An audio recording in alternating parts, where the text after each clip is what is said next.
लखनऊ में एक मां अपने बॉयफ्रेंड के साथ मिलकर अपनी ही 7 साल की मासूम सी बेटी का कत्ल कर देती है। पहले उसका गला दबाती है और फिर बेटी के सीने पर पैर रखकर खड़ी हो जाती है।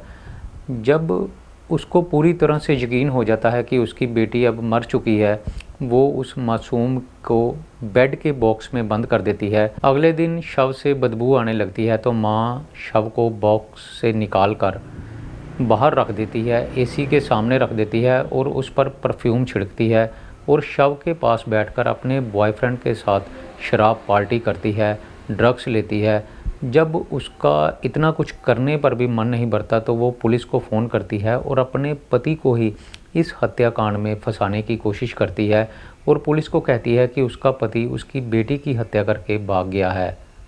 जिसने भी ये कहानी सुनी, जिसको भी इस घटना के बारे में पता चला, वो हैरान रह जाता है कि क्या कोई महिला अपनी बेटी के साथ इस तरह का घिनौना काम भी कर सकती है। दोस्तों, मैं आपको इस सच्ची घटना के बारे में सब कुछ बताने जा रहा हूँ, लेकिन उससे पहले मेरी आपसे एक छोटी सी रिक्वेस्ट है कि अगर आप इस चैनल पर नए हैं तो चैनल को सब्सक्राइब कर दीजिएगा और वीडियो को लाइक कर दीजिएगा। दोस्तों, महिला एक बार डांसर है। 4 साल से उसका एक युवक के साथ अवैध संबंध चल रहा था। वो महिला उसी युवक के साथ रहना चाहती थी, लेकिन उसका जेठ, उसकी सास और 2 ननदें उसके मंसूबे के बीच आ रही थी। इसलिए उन सबको रेप के केस में फंसाकर वो जेल भेज देती है। अब बारी थी पति की। पति को भी मारपीट करके वो महिला घर से निकाल देती है और उसके बाद अपने प्रेमी को अपने ससुराल में बुला लेती है और वहीं पर उसके साथ लिव इन में रहने लगती है।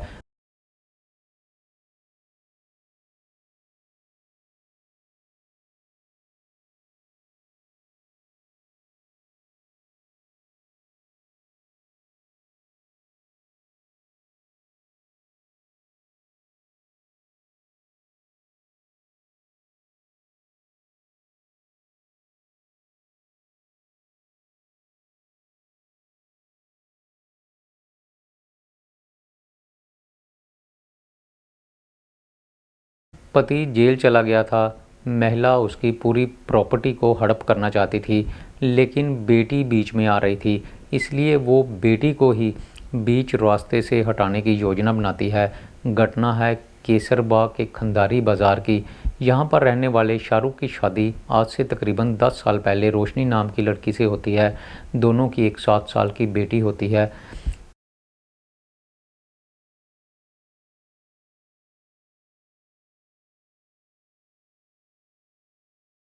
14 जुलाई की रात को तकरीबन 3 बजे रोशनी पुलिस स्टेशन में फ़ोन करती है और कहती है कि उसका पति उसकी बेटी की हत्या करके भाग गया है।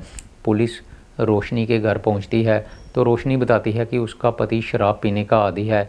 शराब पीकर वो घर आया था, उसके साथ झगड़ा किया और झगड़े के दौरान ही उसने बेटी की हत्या कर दी और घर से भाग गया। लेकिन पुलिस वाले जब उस मासूम बच्ची का शव देखते हैं तो उनका माथा ठनक जाता है। मामला कुछ और ही लगने लगता है, क्योंकि शव से बदबू आ रही थी, शव में कीड़े पड़ चुके थे। इसका मतलब साफ था कि उस मासूम की हत्या कुछ दिन पहले की गई थी। अब मामला पेचीदा होता जा रहा था। अगर महिला का पति बेटी की हत्या करके भागा था तो उस महिला ने इतने दिनों बाद पुलिस को सूचना क्यों दी थी। अब पुलिस को उस महिला पर ही शक होने लगता है। पुलिस उस महिला को गिरफ्तार करती है। पुलिस महिला को गिरफ्तार करके और उसका फ़ोन अपने कब्जे में लेकर पुलिस स्टेशन जाती है। जब फ़ोन की जांच की जाती है तो उसमें एक नाम सामने आता है, उदित जायसवाल का। उदित जायसवाल के फ़ोन पर अनगिनत बार कॉलिंग की गई थी। रोशनी से जब उदित के बारे में पूछा गया तो उसने कोई साफ साफ उत्तर नहीं दिया। पुलिस को अब उदित पर शक होने लगता है। वो उदित को गिरफ्तार कर लेते हैं और 3rd डिग्री देते हैं तो उदित जायसवाल टूट जाता है और बताता है कि तकरीबन 4 साल पहले वो रोशनी से सबमिट बिल्डिंग के क्लब में मिला था। उस बिल्डिंग में रोशनी डांस की परफॉर्मेंस दे रही थी। उसके बाद दोनों अच्छे दोस्त बन गए और फिर धीरे धीरे करीब आने लगे और लिव इन में रहने लगे। रोशनी का पति शाहरुख और उसके परिवार वाले रोशनी का विरोध करते थे। रोशनी प्लानिंग बनाकर जेठ, सास और दोनों ननदाओं को जेल भिजवा देती है। पुलिस ने जब इस मामले की जांच आगे बढ़ाई तो पता चला कि घटना वाले दिन रोशनी ने अपनी बेटी की गला घोंटकर हत्या कर दी थी और गला घोंटते समय उसने अपनी बेटी का मुंह दबाकर रखा ताकि वो चीख ना सके। और जब उसकी मौत हो गई तो वो उसके पेट पर पैर रखकर चढ़ गई और उसके प्रेमी उदित ने इस हत्याकांड में अपनी प्रेमिका का भरपूर साथ दिया था और रोशनी के साथ मिलकर बच्ची के शव को बेड के अंदर बंद कर दिया था। दूसरे दिन 14 जुलाई को जब शव से बदबू आने लगी थी तब रोशनी ने शव को बेड के बॉक्स से निकाला और कमरे में एसी के सामने रख दिया और उसके ऊपर परफ्यूम डाल दिया। कमरे को फिनाइल से अच्छी तरह से धोया और उसके बाद वो शव के सामने बैठकर उदित के साथ शराब पार्टी करने लगती है। दोनों ड्रग्स लेते हैं और नशे में चूर होकर वहीं पर सो जाते हैं। रात को जब रोशनी की नींद खुलती है तो वो पुलिस को फ़ोन करती है। दरअसल जब रोशनी की बेटी स्कूल चली जाती थी तब वो अपने प्रेमी उदित को बुला लेती थी, लेकिन एक दिन रोशनी जो है उसकी बेटी स्कूल से जल्दी घर वापस आ जाती है और वो अपनी माँ को उसके प्रेमी के साथ आपत्तिजनक हालत में देख लेती है और उसके बाद वो अपनी माँ को कहती है कि माँ मैं पिताजी को सब कुछ बता दूँगी।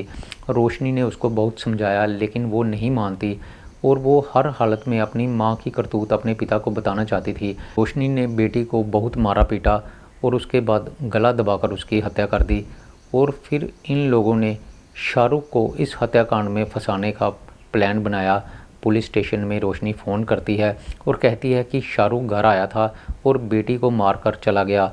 पुलिस वाले जब शव का पोस्टमार्टम करते हैं तो उनको पता चलता है कि बच्ची की मौत दम घुटने से हुई थी और पोस्टमार्टम होने से तकरीबन 48 घंटे पहले ही हो चुकी थी।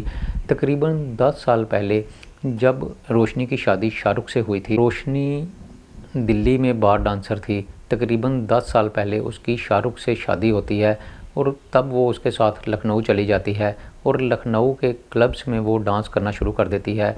और आज से 4 साल पहले उसका उदित के साथ भी नाजायज़ रिश्ता बन जाता है। रोशनी को शराब और पार्टियों का बहुत शौक़ था। उसके घर वाले उसका विरोध करते थे लेकिन रोशनी किसी की भी नहीं मानती थी। अपनी बेटी को वो कमरे में बंद करके चली जाती थी और देर रात को घर वापस आती थी। कभी किसी लड़के के साथ तो कभी वो किसी लड़के के साथ वापस आती थी और घर आकर अपनी बेटी से मारपीट करती थी। अपने आसपास के लोगों से रोशनी की कोई ख़ास बोलचाल नहीं थी।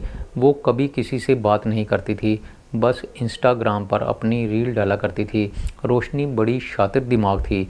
जब उसने अपनी जेठ, सास और ननद को जेल भेजा तो उसके लिए भी इसने बहुत गहरी साजिश रची थी।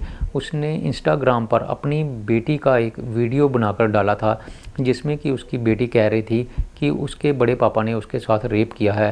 रोशनी के जेठ को उसकी बेटी बड़े पापा बोलती थी। वीडियो वायरल होने के बाद पुलिस वाले महिला के जेठ को, उसकी सास को और दोनों ननदों को उनका साथ देने के जुर्म में जेल भेज देते हैं। दरअसल ये सब कुछ जेठ, सास और ननदों को घर से निकालने की साजिश का हिस्सा थी। अब बारी थी पति की। पति को रोशनी ने मारपीट कर घर से निकाल दिया और पति अमीनाबाद में एक किराए के मकान में रहने लगता है।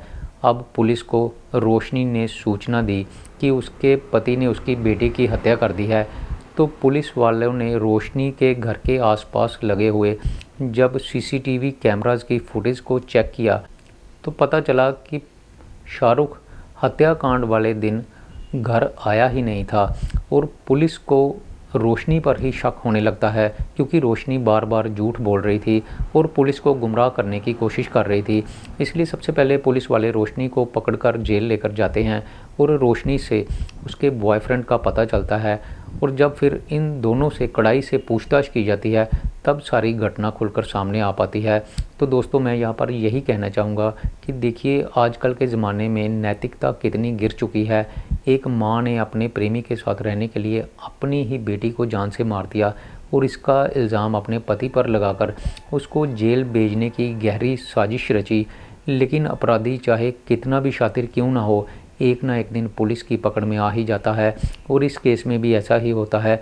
रोशनी ने प्लानिंग तो फुल प्रूफ की थी लेकिन उसकी सारी योजना धरी की धरी रह जाती है और कामयाब नहीं हो पाती और अब वो जेल में बैठी हुई है अपने कर्मों का हिसाब देने के लिए। तो दोस्तों मेरी आज की ये कहानी यहीं पर ख़त्म होती है। मैं फिर आऊँगा आपके लिए एक नई कहानी लेकर, तब तक के लिए नमस्कार।